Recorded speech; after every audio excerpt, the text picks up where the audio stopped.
নমস্কার, মায়ের হেসেলে সবাইকে স্বাগত।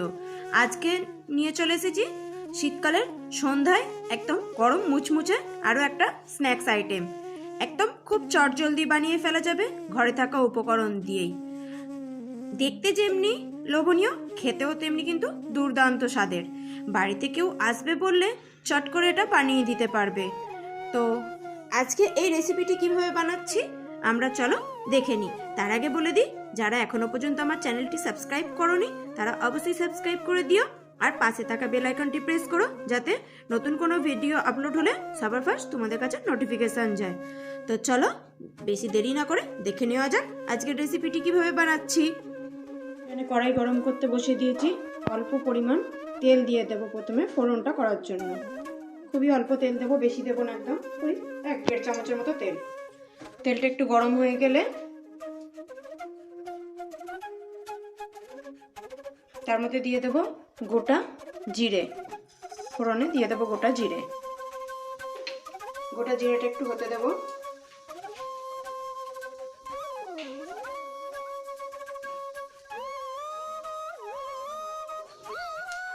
কয়েক সেকেন্ডের জন্য গোটা জিরাটা ফোড়ন হয়ে গেলে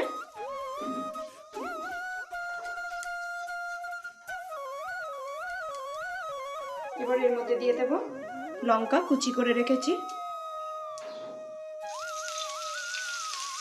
দিয়ে দেবো। একটু ভাজা ভাজা হয়ে গেলে অল্প হিং নিয়ে নিয়েছি, হিংটা দিয়ে দেবো। হিংটার জন্য একটা খুব সুন্দর ফ্লেভার হবে।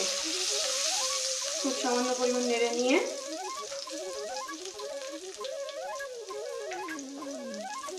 এর মধ্যে দিয়ে দেব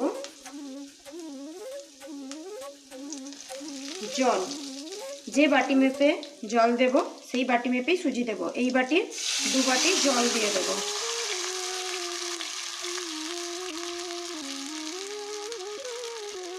এই বাটিতে 2 বাটি জল দিয়ে দিলাম। জলটা ফুটে ওঠার জন্য অপেক্ষা করব।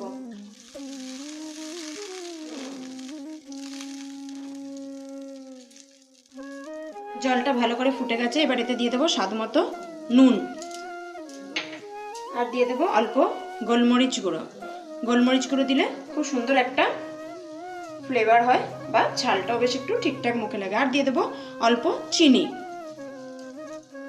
খুব বেশি এখানে চিনি দেবো না, কিন্তু জাস্ট একটু স্বাদটা ব্যালেন্স করার জন্য। এরপর গ্যাসের ফ্লেমটা কিন্তু একদম লো করে দেব। আর নিয়ে নিয়েছি 1 বাটি সুজি। যে বাটি জল নিয়েছি সেই বাটি মেপেই 1 বাটি সুজি নিয়ে নেব। অল্প অল্প করে দেব আর সমানে নাড়িয়ে নাড়িয়ে মিশিয়ে দেব। একবারে যদি দিয়ে দিই এটা দলা বেঁধে যেতে পারে। ভালো করে মিশিয়ে নেব। গ্যাসের ফ্লেমটা কিন্তু অবশ্যই লোতে রাখতে হবে। ভালো করে নেড়ে চেড়ে সমস্ত সুজিটা জলের সাথে মিশিয়ে নেব। এবার এটা নেড়ে চেড়ে শুকনো করে নেব। ভালো করে আরো কিছুক্ষণ নাড়াচাড়া করে নেব, যতক্ষণ না কড়া থেকে সুন্দর করে ছেড়ে উঠে আসছে। এতে সুজিটা সুন্দর সেদ্ধ হয়ে যাবে। সমানে কিন্তু নাড়াচাড়া করতে হবে।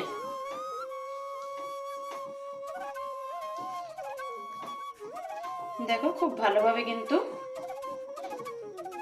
মিশে গেছে, আর কড়া থেকে ছেড়ে ছেড়েও আসছে। আর একটুখানি রান্নাটা করে নেব। যখন দেখবো কড়া থেকে একদমই উঠে যাচ্ছে তখন গ্যাসের ফ্লেমটা বন্ধ করে দেব। বন্ধ করে দিয়ে একটা চাপা দিয়ে দেব। চাপা দিয়ে 6-7 মিনিটের জন্য রেখে দেব, যাতে ওটা ভাপেতে সুজিটা আরো ভালোভাবে সেদ্ধ হয়ে যায়। 6-7 মিনিট হয়ে গেছে। ঢাকনাটা খুলে এবার নাড়িয়ে নেব একটু। সুন্দরভাবে একদম জল টেনে গেছে। এটা একটা প্লেটে নামিয়ে নেব, বড় প্লেটেতে একটা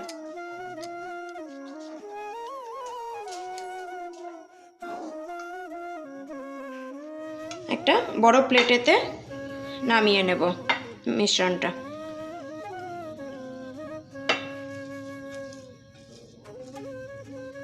এখনো প্রচন্ড গরম আছে, এটা একটু খুন্তির সাহায্যে এরমভাবে প্লেটের মধ্যে চাড়িয়ে দেবো, যাতে অল্প ঠান্ডা হয়ে যায়, কারণ এখন এটাতে একদমই হাত দেওয়া যাবে না।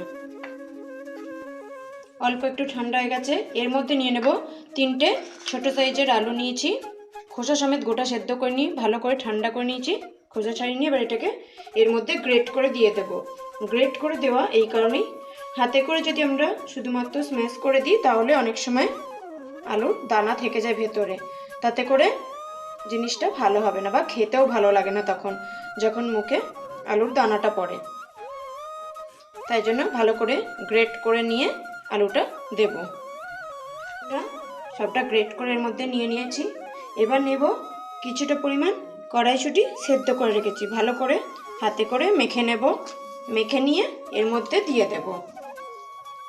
মটরশুঁটিটা দিলে টেস্টটা ভালো হয়। ভালো করে কিন্তু হাতে করে এটাকে স্ম্যাশ করে নিতে হবে। মটরশুঁটিগুলো ভালো করে স্ম্যাশ করে নিয়েছি, এবার এর মধ্যে দিয়ে দেব।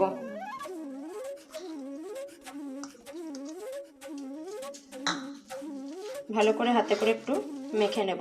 সুজিটা কিন্তু একদম ঠান্ডা করা যাবে না, হালকা গরম থাকবে, তখনই মাখতে হবে ভালো করে।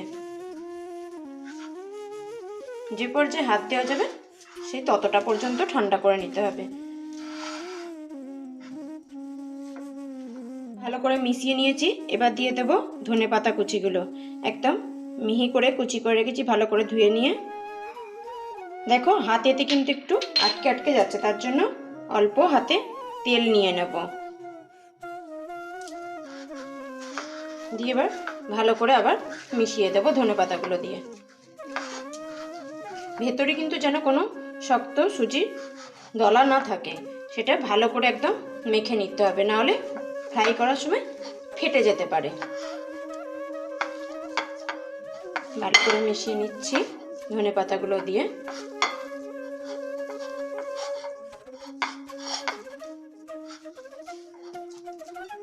এবার উপর থেকে আরেকটু তেল বুলিয়ে দেব।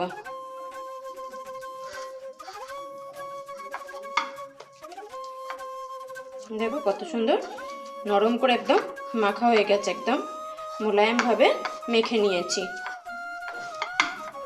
এবার হাতটা ভালো করে ধুয়ে নিয়ে তারপর এটাতে আমরা শেপ দেব, নাহলে হাতে জড়িয়ে যাবে। ফ্রাই করার জন্য কড়া বসিয়ে দিয়েছি। এবার পরিমাণ মতো তেল দিয়ে দেব। তেলটা গরম হতে হতে ওদিকে ততক্ষণ আমরা শেপটা দিয়ে নেব। এদিকে তেলটা গরম হোক ততক্ষণ। এখানে মাখাটা একদম রেডি হয়ে গেছে, হাতে একটু তেল বুলিয়ে নেব, নাহলে হাতে আটকে যেতে পারে।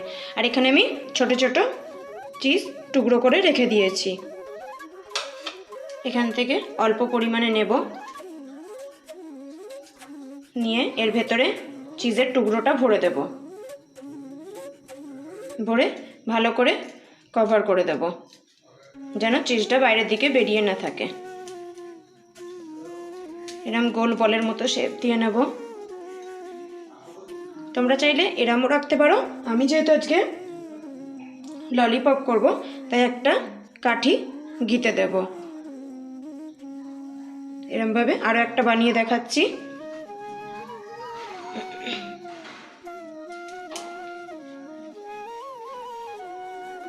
এটার মাঝখানটা চিজটা এর ভেতর ভরে দিয়ে আবার ভালো করে ঢেকে দেব।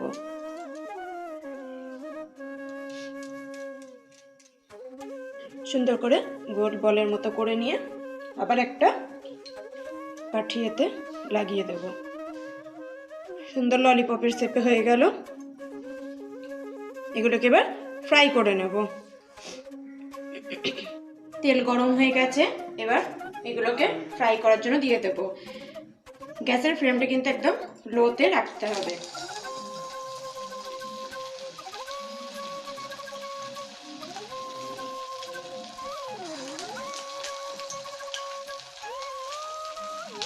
উল্টে পাল্টে লাল লাল করে ভেজে নেব। একটু হতে দেব, প্রথমেই নাড়াবো না। আর তেলটাকে গায়ে এরমভাবে ছিটিয়ে ছিটিয়ে দেবো, যেমন লুচি ভাজার সময় আমরা দিই সেরমভাবে দেব।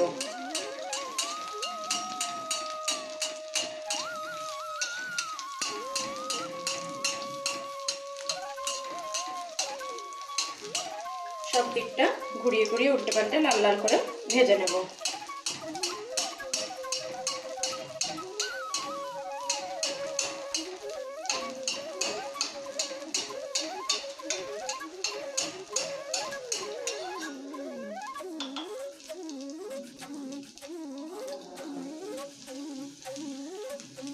দেখো এক পিঠ হালকা লাল হয়ে গেছে, অন্য দিকটা উল্টে দিচ্ছি। খুব সাবধানে উল্টাতে হবে।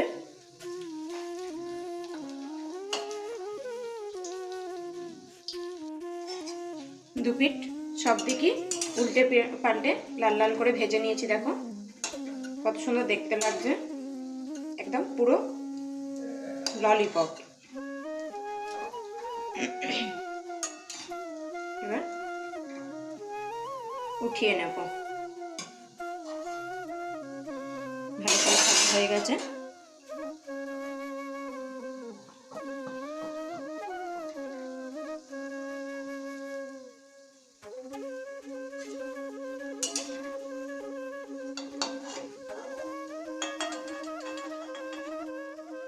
ভালো করে তেলটা ঝারিয়ে নিয়ে প্লেটেতে তুলে নেব।